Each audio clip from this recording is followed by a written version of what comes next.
আসসালামু আলাইকুম ওরহমতুল্লাহি ওবরাকাতুহ। দেশে ও দেশের বাইরে যে যেখানে বসে আমাদেরকে দেখছেন, চ্যানেল 9-এর পবিত্র মাহে রমাদান উপলক্ষে নিয়মিত আয়োজন আলোকিত রমাদানে সকলকে জানাচ্ছি আন্তরিক মোবারকবাদ। আমরা প্রতিদিনই একটি গুরুত্বপূর্ণ বিষয় নিয়ে আলোচনা করে থাকি, রমাদান, সিয়াম, ইবাদত বা আমাদের জীবনের সাথে সংশ্লিষ্ট অন্য যে কোনো গুরুত্বপূর্ণ বিষয় নিয়ে। আজকে ইনশাআল্লাহ আমরা আলোচনা করব কোরআন নাজিলের মাস মাহে রমাদান এ সম্পর্কে। এ বিষয়ে আলোচনা করার জন্য আমাদের সাথে স্টুডিওতে উপস্থিত রয়েছেন বাংলাদেশ মাদ্রাসা শিক্ষক প্রশিক্ষণ ইনস্টিটিউটের সম্মানিত সহকারী অধ্যাপক ডক্টর মোহাম্মদ নুরুল্লাহ। আসসালামু আলাইকুম রহমতুল্লাহি ওয়া বারাকাতুহু। ওয়ালাইকুম আসসালাম রহমতুল্লাহি ওয়া বারাকাতুহু। শেখ কেমন আছেন? আলহামদুলিল্লাহ, আপনি ভালো আছেন? আল্লাহর মেহেরবানি। তো পবিত্র মাহে রমাদান চলছে, তো আপনি শুনেছেন যে আমরা আজকে আলোচনা করব কোরআন নাজিলের মাস মাহে রমাদান এ সম্পর্কে। তো আল্লাহ রাব্বুল আলামিন কোরআনে কারিমে এই কথা ঘোষণা করেছেন যে এই মাসে কোরআন নাজিল করেছেন। তো এই কোরআন নাজিলের সাথে এই মাহে রমাদানের কি সম্পর্ক, যদি আমাদের দর্শকদের উদ্দেশ্যে একটু বলেন। শুকরান, বারাকাল্লাহু ফিক ওয়া জাযাকাল্লাহু খাইরা। রমাদানকে সামনে রেখে অত্যন্ত গুরুত্বপূর্ণ একটা বিষয় আমরা আজকে আলোচনায় অংশগ্রহণের সুযোগ পেয়েছি। আল্লাহ তাআলা তৌফিক দান করেছেন, এজন্য শুরুতেই আল্লাহ তাআলার দরবারে শুকরিয়া জ্ঞাপন করছি। আলহামদুলিল্লাহ। আলহামদুলিল্লাহ। সম্মানিত দর্শক যারা আছেন আমাদের সামনে উপবিষ্ট, আমাদের অনুষ্ঠান দেখছেন, তাদেরকেও স্বাগত জানাচ্ছি এবং বলতে চাই কুল্লু আম ওয়া আনতুম বিখাইর। তো প্রথম হচ্ছে যে রমাদান মাসে কোরআন নাজিলের মাস, এটা মোটামুটি একেবারেই প্রতিষ্ঠিত একটা বিষয়। পৃথিবীর সকল আলেম ওলামা সবাই একমত, ব্যাপারে দ্বিমত নাই যে কোরআন নাজিল হয়েছে রমজান মাসে। যে কথা আল্লাহ তাআলা আল কোরআনুল কারীমই বলেছেন, শাহরু রমাদান আল্লাযী উনজিলা ফীহিল কোরআন, এই হচ্ছে রমাদান মাস যেই মাসে কোরআন নাজিল করা হয়েছে। সুতরাং এটা হলো একটি দলিল, প্রমাণ করে রমজান মাসে কোরআন নাজিল হয়েছে। সুতরাং এই রমজান মাসে আমরা মূলত আলোচনা, আমাদের প্রেক্ষাপটটা এভাবে হওয়া উচিত যে এই রমজান মাসে কোরআন নাজিলের এই মাসে, যেই মাসে কোরআন নাজিল হয়েছে, আমাদের আসলে করণীয় কী, আমাদের কী করা উচিত, কোরআনের ব্যাপারে আমাদের কী দায়িত্ব পালন করা উচিত, এই বিষয়টা মনে হয় আমরা একটু আলোচনা নিয়ে আসতে পারি।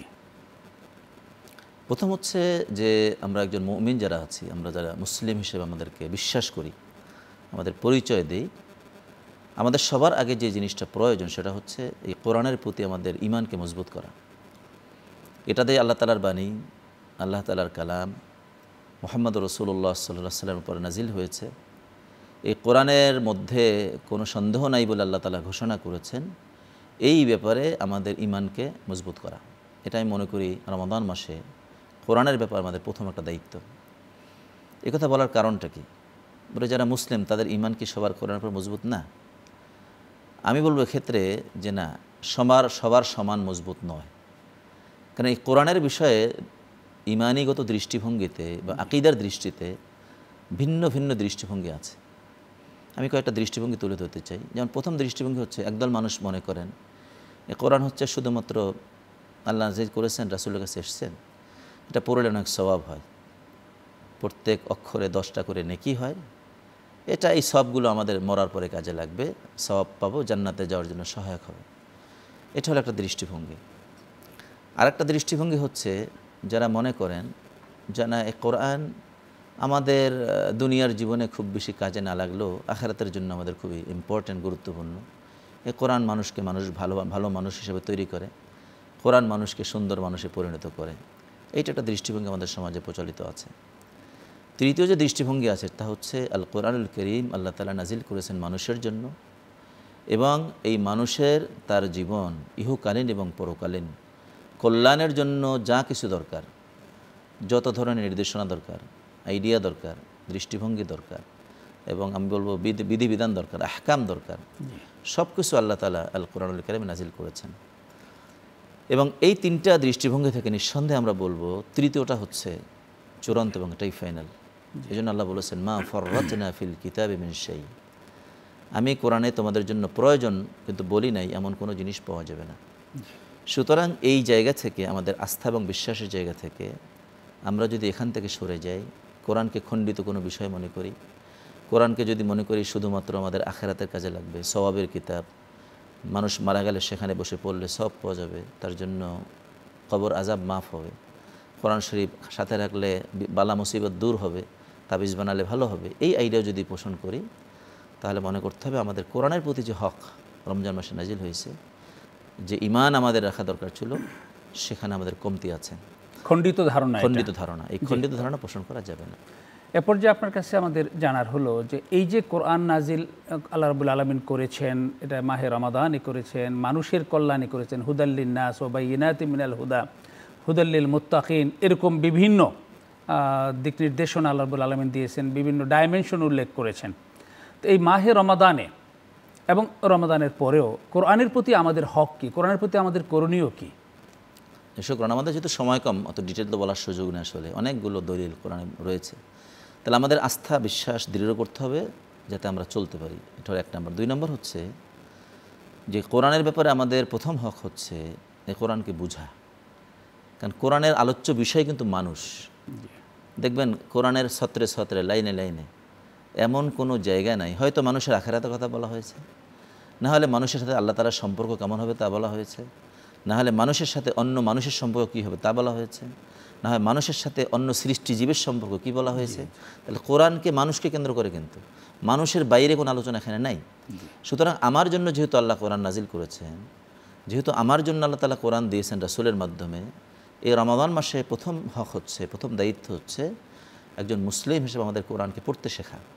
আমাদের সমাজে একদল লোক আছেন যারা বলেন এগুলো আলেমদের কাজ, এগুলো সাধারণ লোকদের কাজ না। এই আইডিয়াটা ঠিক না। যিনি বাংলা পড়তে পারেন তিনি কোরআন পড়তে পারবেন, তিনি কোরআন স্টাডি করতে পারবেন। যিনি বাংলা অর্থ পড়ে বুঝেন, হ্যাঁ কোনো জায়গায় বুঝতে অসুবিধা হতেও পারে, এটা যে কোনো বাংলা বই পড়ার ক্ষেত্রে কিন্তু হয়, এটা ওটা আলেমদের ক্ষেত্রে, সুতরাং কোরআনদের ক্ষেত্রে সেই জায়গাটা ভিন্ন। আমি যদি এখন কবি নজরুলের বই পড়ি, সেখানেও কিন্তু অনেক জায়গায় বুঝবো না, হয়তো বাংলা কম জানার কারণে, সেক্ষেত্রে আমি সহায়তা নেব যারা বুঝেন তাদের কাছ থেকে। কিন্তু আমি একজন সাধারণ শ্রোতা হিসেবে, দর্শক হিসেবে, পাঠক হিসেবে অবশ্যই কোরআন আমাকে পড়তে হবে, স্টাডি করতে হবে। কোরআন থেকে সরাসরি জ্ঞান নেওয়ার সুযোগ আছে। এই জন্য আমি দর্শকদের জন্য বলবো, আসুন আমরা কোনো একটা তাফসির বাংলায় আমরা অংশ সংগ্রহ করি এবং এটাকে আমরা পড়াশোনা করি। এটা কোনো এমন জিনিস না যে ধরা যাবে না, ছোঁয়া যাবে না, শুধুমাত্র দেখবো আর চুমো খাবো, এই জন্য আল্লাহ তাআলা নাজিল করেন নাই। সুতরাং এটা হলো দ্বিতীয় হক।